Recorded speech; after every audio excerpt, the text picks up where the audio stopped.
I don't know how the rest of you feel, but this reunion to me has seemed more intimate and we seem closer at this one. I don't know if it's because there are less of us here. I don't know what it is. Or if we've matured or we've learned more. But I've really, really enjoyed being at this reunion this time. And I'm going to confess something. I guess it's because I'm all here this time.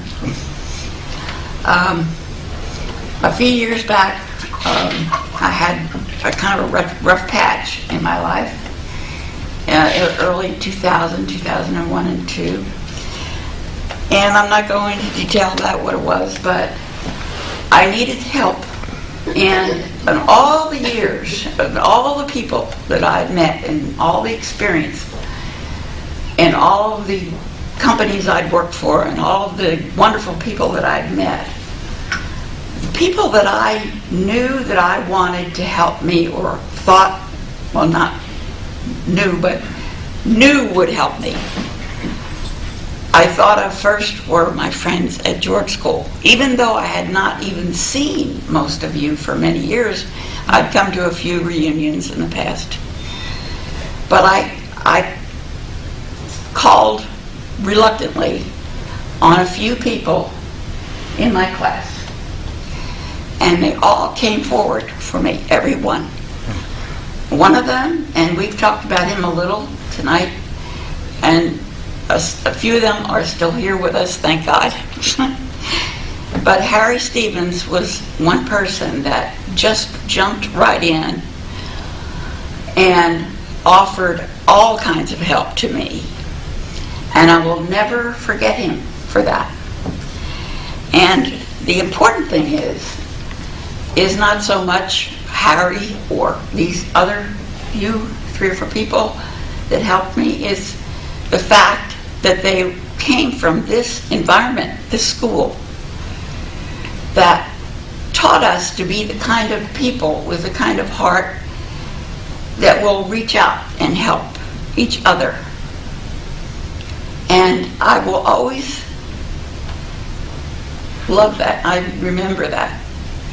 And as I said, I didn't think of another group of people that I would call on except my friends from George School, who I hadn't seen in 40 years. And I will always be grateful for that. And I've had a few changes in my life in the last couple of years, just moves, that's all.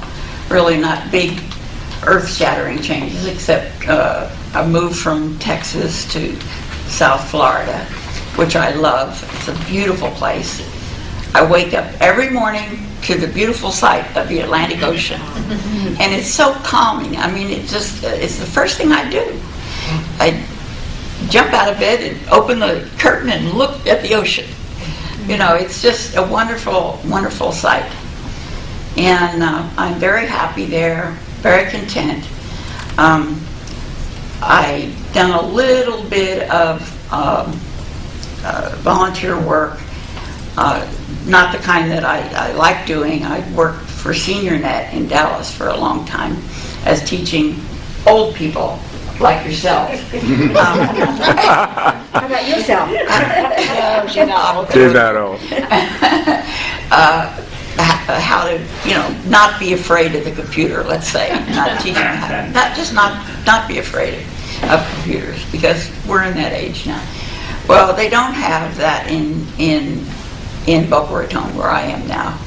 But I do a newsletter for our condominium, and people seem to enjoy it. We have so many interesting people living there. Not everyone knows everyone else. You can live next door to someone and not know anything about them. But when you learn about some of their experiences in their lives,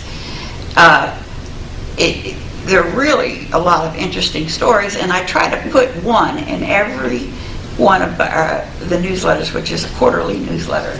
And people have really appreciated it. They said, I never knew that Jake would, went through this. I enjoy that. It's kind of bringing people together. And I love it, and of course, you know, as Lee calls me, the techno geek.